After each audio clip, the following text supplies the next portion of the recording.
बच्चों, आप में से कई बच्चे कहते हैं पास करा दीजिए, 40 ही नंबर दिलवा दीजिए, फेल पास की समस्या है। तो यहाँ मैं कुछ टॉपिक्स आपको बताता हूँ, वो धड़ाधड़ एक रात को बैठ के रट मारिए भगवान का नाम लेके और आप पास हो जाएंगे। कोई टेंशन मत लीजिएगा, मैं तुरंत ही बताना शुरू करता हूँ। तो यहाँ पर पेपर आपका है, ये आप जानते हैं। ये हमेशा ये स्लाइड दिखाता हूँ क्योंकि 20% जो टॉपिक्स होते हैं 80% टाइम्स आपको नंबर दिलवा के जाते हैं। पूरी बुक पढ़ने की जरूरत नहीं है, तो पढ़ भी नहीं पाएंगे। और आप टॉपिक पे फोकस कीजिए। चैप्टर 1 के जो टॉपिक्स हैं, Coulomb's law, dipole, Gauss law, तो इन टॉपिक्स को क्लियर कर लीजिएगा। ये आप पक्का मान लीजिए, कल इस पे सवाल आपको निश्चित मिलेगा। कल देके आइएगा तो कमेंट कीजिएगा। दूसरा मैं बात करता हूं चैप्टर 2 का। तो चैप्टर 2 में इस कैपेसिटर के न्यूमेरिकल जरूर एक ना एक टपके रहते हैं, तो एक ना एक न्यूमेरिकल यहां से मिल जाएगा। ये इक्यू पोटेंशियल सरफेस, ये मोर और लेस 90% थ्योरी है, तो इसको भी घोट जाइए भगवान का नाम लेके। इक्यू पोटेंशियल सरफेस और कैपेसिटर बता ही रहा हूं, ये है potential energy of the system of charges. तो इस तरह का मतलब 3 अगर चार्ज रखा है, Q1, Q2, Q3, तो इनमें कितना पोटेंशियल एनर्जी होगा ये निकालने की बात रहती है। चैप्टर 3 में ड्रिफ्ट वेलोसिटी, इस पे सवाल भी बनते हैं। I = NeAVD, इसके ऊपर आपको न्यूमेरिकल आता हुआ दिखेगा। और रेजिस्टिविटी, टेम्परेचर डिपेंडेंसी, टेम्परेचर बढ़ाने पर रेजिस्टिविटी बढ़ती है, इस पे भी सवाल आता है। सेल कॉम्बिनेशन में पैरेलल कॉम्बिनेशन, किरचॉफ लॉ के ऊपर सवाल मिलेंगे। सर्किट के ऊपर व्हीट स्टोन ब्रिज पे नॉर्मली बैलेंस्ड, जिसमें P/Q = R/S करते हो, बैलेंस्ड व्हीट स्टोन ब्रिज के ऊपर सवाल मिलेगा। 95% वही सवाल आते हैं जो बैलेंस्ड व्हीट स्टोन ब्रिज वाले रहते हैं, अनबैलेंस्ड वाले नहीं आते। एक बच्चा पूछ रहा था कि अनबैलेंस हो तो क्या करेंगे, तो उसमें किरचॉफ लॉ लगाना पड़ जाएगा। चैप्टर 4 बायो-सावर्ट्स लॉ, इसकी थ्योरी पढ़ लीजिए, क्या इसका पूछते हैं एक्सप्लेन ऐसे करके। फोर्स बिटवीन पैरेलल कंडक्टर, तो ये दो करंट कैरिंग कंडक्टर्स होते हैं, इनके बीच फोर्स निकालने का, मान लीजिए इसमें I1 है, अपोजिट डायरेक्शन में करंट है, तो कितना फोर्स एक दूसरे पे लगा रहे हैं।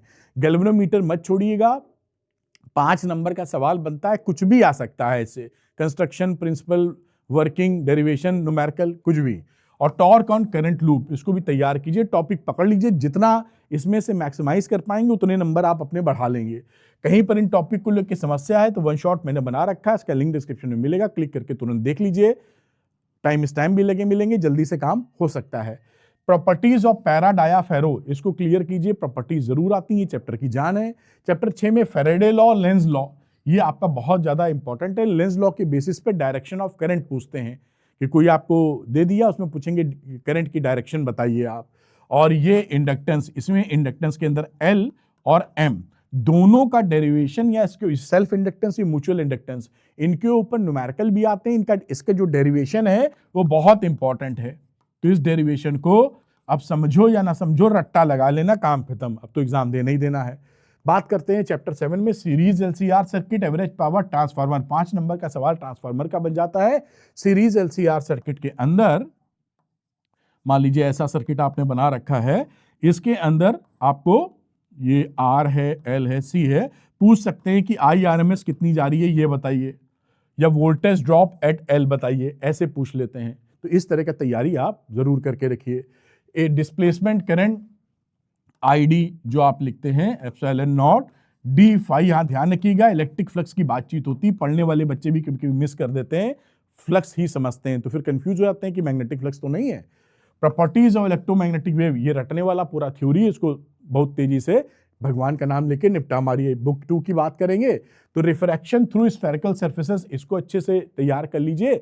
इसी पर बेस्ड होता है लेंस मेकर्स फॉर्मूला, इसके ऊपर आप देखना निश्चित तौर पर आपको एक सवाल मिलेगा, चाहे वो डायरेक्ट लेंस मेकर्स फॉर्मूला पे सवाल हो, चाहे आपका रिफ्रैक्शन थ्रू स्फेरिकल सर्फेसेस का हो। मतलब जैसे ऐसे एक सरफेस है और यहां पर कोई ऑब्जेक्ट है, अब उस पर ये फॉल कर रहा है, तो कहां पर इमेज बनेगी, या लेंस मेकर्स फॉर्मूला, उसमें लेंस आ जाता है पिक्चर में।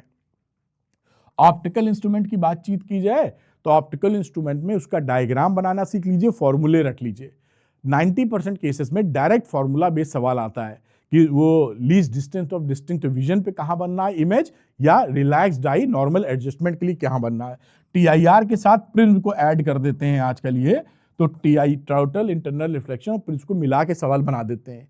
चैप्टर 10 की बात करें तो रिफ्लेक्शन थ्रू वेव थ्योरी, ये रिफ्रैक्शन वाला स्नेल्स लॉ वाला वेव थ्योरी हाइजेंस प्रिंसिपल से ज्यादा पूछा जाता है और हमें लगता है कल आएगा भी। YDSC एक्सपेरिमेंट और डिफ्रैक्शन, ये दोनों ही कोर्स में फॉर्मूले याद कर लीजिएगा, इसका डेरिवेशन कोर्स में नहीं है YDSC का, फ्रिंज विड्थ का, लेकिन बाकी चीजें आपसे पूछी जाएंगी।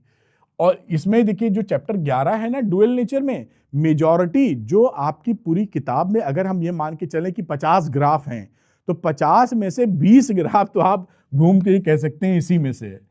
तो इसके सारे ग्राफ जो छोटे मोटे औने पौने हैं, सब ध्यान से देख लीजिए, रिवाइज कर लीजिए, जिससे आपको कोई भी दिक्कत ना हो। डुअल नेचर में ग्राफ इंपॉर्टेंट है। और आते हैं वर्क फंक्शन थ्रेशोल्ड फ्रीक्वेंसी के ऊपर सवाल बनेगा। Wave nature of matter, de Broglie wave, H/P लिखते हो ना, H/ लीनियर मोमेंटम या H/mv, इसके ऊपर भी न्यूमेरिकल बनता है, बहुत ही सरल न्यूमेरिकल आता है, आसानी से इसको आप निपटा सकते हैं, बिल्कुल तैयार कर लीजिए इसको। चैप्टर 12 एटम्स की बात करते हैं, इसमें alpha particle scattering experiment, Bohr model वगैरह था, रदरफोर्ड मॉडल उससे पहले, तो 2-3 मॉडल थे आपके कोर्स में, 3 मॉडल हैं जे थॉमसन का, उसके बाद वो तो ज़्यादा चला था लेकिन ज़्यादा उसका है नहीं डिटेलिंग, फिर रदरफोर्ड मॉडल की काफ़ी कहानी है, फिर बोर आ जाता है, तो ये तीनों पकड़ लीजिएगा। तो ये bore, Rutherford, line spectra of hydrogen atom, ये थोड़ी सी नज़र इस पर मान ली जाए तो आपके लिए बेहतर होगा।